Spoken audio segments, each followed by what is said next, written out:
Item ಯಾವುದೇ ಇರಲಿ try ಮಾಡಿ ಆಚಿ ಚಿಕನ್ ಮಸಾಲಾ. ನೀಟ್ ಎಕ್ಸಾಮ್ ಬರ್ತಾ ಇದೆ. ನೀಟ್ ಎಕ್ಸಾಮ್ ಇದು ರೀ ಎಕ್ಸಾಮ್. ಯಾಕೆ ಅಂತಂದ್ರೆ ನೀಟ್ ಪ್ರಶ್ನೆ ಪತ್ರಿಕೆ ಸೋರಿಕೆ ನಂತರ ಇಡೀ 22 ಲಕ್ಷ ವಿದ್ಯಾರ್ಥಿಗಳ ಭವಿಷ್ಯ ಒಂದ್ ರೀತಿ ಇದ್ದಕ್ಕಿದ್ದಂತೆ ಕಣ್ಮರೆಯಾಗಿ ಹೋಯಿತು.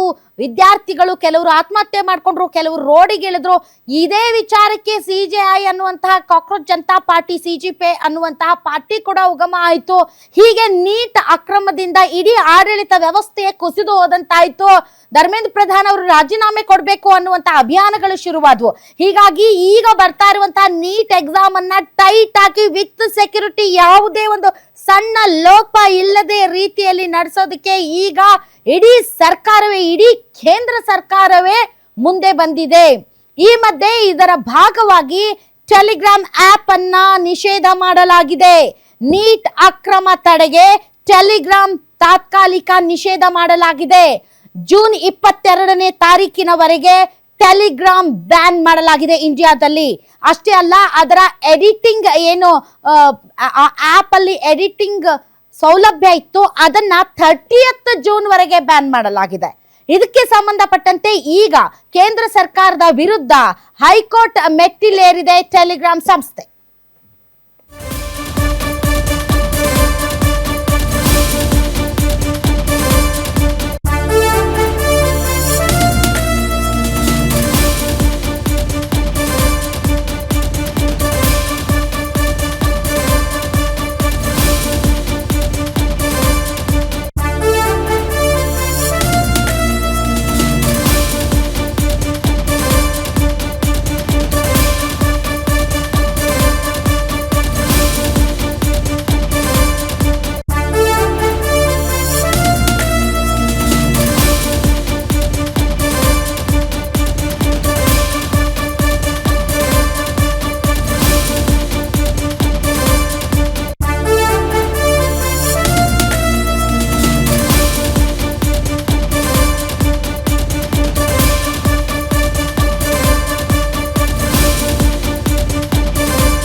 ಎಸ್, ಟೆಲಿಗ್ರಾಮ್ ಅನ್ನ ಬ್ಯಾನ್ ಮಾಡಿರುವ ಹಿನ್ನೆಲೆಯಲ್ಲಿ ಕೇಂದ್ರ ಸರ್ಕಾರದ ನಿರ್ಧಾರದ ವಿರುದ್ಧ ಹೈಕೋರ್ಟ್ ಮೆಟ್ಟಿಲೇರಿದ ಸಂಸ್ಥೆ. ಜೂನ್ 22ರವರೆಗೆ ಟೆಲಿಗ್ರಾಮ್ ಆಪ್ ನಿರ್ಬಂಧಿಸಿದೆ ಕೇಂದ್ರ ಸರ್ಕಾರ. ಜೂನ್ 21ರಂದು ನಡೆಯುತ್ತೆ ನೀಟ್ ಮರು ಎಕ್ಸಾಮ್.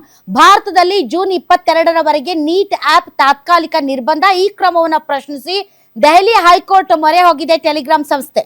ಪರೀಕ್ಷಾ ಅಕ್ರಮ ತಡೆಯಲು ನಿರ್ಬಂಧ ಅನಿವಾರ್ಯ ಎಂದಿದೆ ಕೇಂದ್ರ ಸರ್ಕಾರ. ಏನಾಗಿದೆ ಅನ್ನೋದನ್ನ ಒಂದ್ ಸ್ವಲ್ಪ ಎಕ್ಸ್ಪ್ಲೈನ್ ಮಾಡೋಣ. ಯಾಕೆ ಟೆಲಿಗ್ರಾಮ್ ಅನ್ನ ಬ್ಯಾನ್ ಮಾಡಲಾಗಿದೆ? ಟೆಲಿಗ್ರಾಮ್ ಅನ್ನೋದು ವಾಟ್ಸಪ್ ನಂತರ ಅತಿ ಹೆಚ್ಚು ಯೂಸರ್ ಇರುವಂತಹ ಮೆಸೇಜಿಂಗ್ ಆಪ್. ಟೆಲಿಗ್ರಾಮ್ ಅಲ್ಲಿ ನೀಟ್ ಎಕ್ಸಾಮ್ ಪೇಪರ್ಸ್ ಲೀಕ್ ಆಗಿದೆ ಅನ್ನೋದು ಟೆಲಿಗ್ರಾಮ್ ಮೇಲಿರುವಂತಹ ಅತ್ಯಂತ ದೊಡ್ಡ ಆರೋಪ.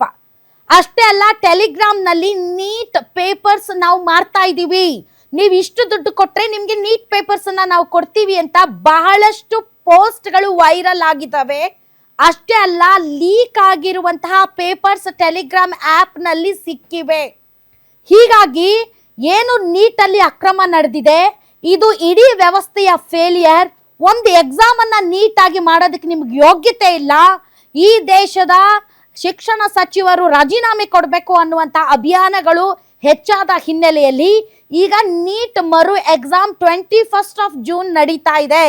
ಈ 21ನೇ ತಾರೀಕು ನಡೀತಾ ಇರುವಂತಹ ಮರು ಎಕ್ಸಾಮ್ಗೆ ಬೇಕಾದಂತಹ ಎಲ್ಲ ಕಟ್ಟುನಿಟ್ಟಿನ ವ್ಯವಸ್ಥೆಗಳನ್ನ ಕೇಂದ್ರ ಸರ್ಕಾರ ಮಾಡ್ತಾ ಇದೆ.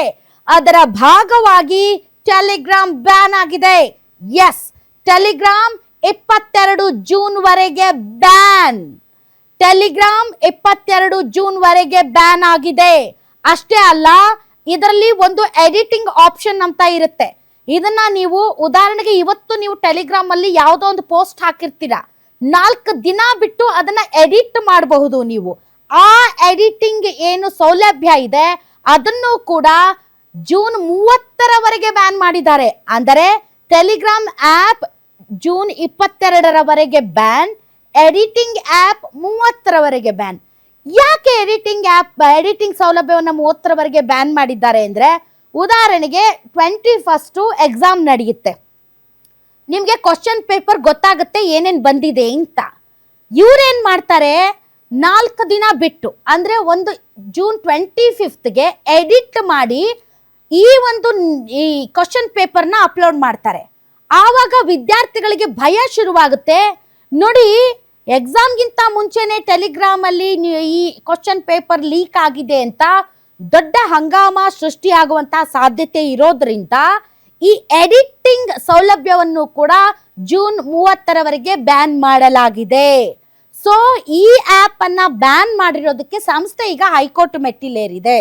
ಆದರೆ ಈ ಬಾರಿ ಒಂಚೂರು ವ್ಯತ್ಯಾಸ ಆಯ್ತು ಅಂತ ಅಂದರೆ ಡೆಫಿನೆಟ್ಲಿ ವಿದ್ಯಾರ್ಥಿಗಳ ಭವಿಷ್ಯ ಕಣ್ಮರೆ ಆದ ಹಾಗೆ, ಮತ್ತು ಒಂದು ಎಕ್ಸಾಮ್ ಕೂಡ ಮಾಡಕ್ಕೆ ಇವ್ರಿಗೆ ಯೋಗ್ಯತೆ ಇಲ್ವಾ ಅಂತ ಕೇಂದ್ರ ಸರ್ಕಾರದ ವಿರುದ್ಧ ವಿದ್ಯಾರ್ಥಿಗಳು ಇನ್ನಷ್ಟು ರೊಚ್ಚಿಗೇಳುವಂತಹ ಸಾಧ್ಯತೆ ಇದೆ.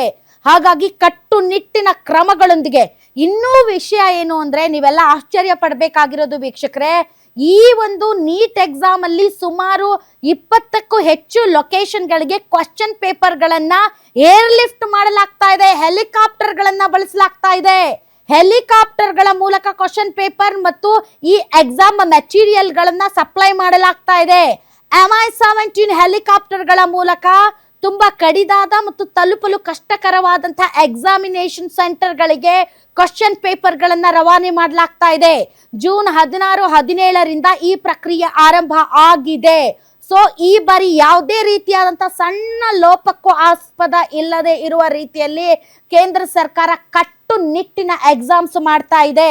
ಇದರಲ್ಲಿ defence ministry, home ministry, postal department, concerned state governments ಇದೆಲ್ಲದರ ಜೊತೆಗೆ ಒಂದು ಫ್ರೇಮ್ ವರ್ಕ್ ನಲ್ಲಿ ಕೋಆರ್ಡಿನೇಷನ್ ಮಾಡ್ತಾ ಇದೆ ಎಜುಕೇಶನ್ ಮಿನಿಸ್ಟ್ರಿ. ಅಷ್ಟರ ಮಟ್ಟಿಗೆ ನೀಟ್ ಅನ್ನೋದು ನೀಟಾಗಿ ಭಯ ಹುಟ್ಟಿಸಿದೆ ಕೇಂದ್ರ ಸರ್ಕಾರಕ್ಕೆ.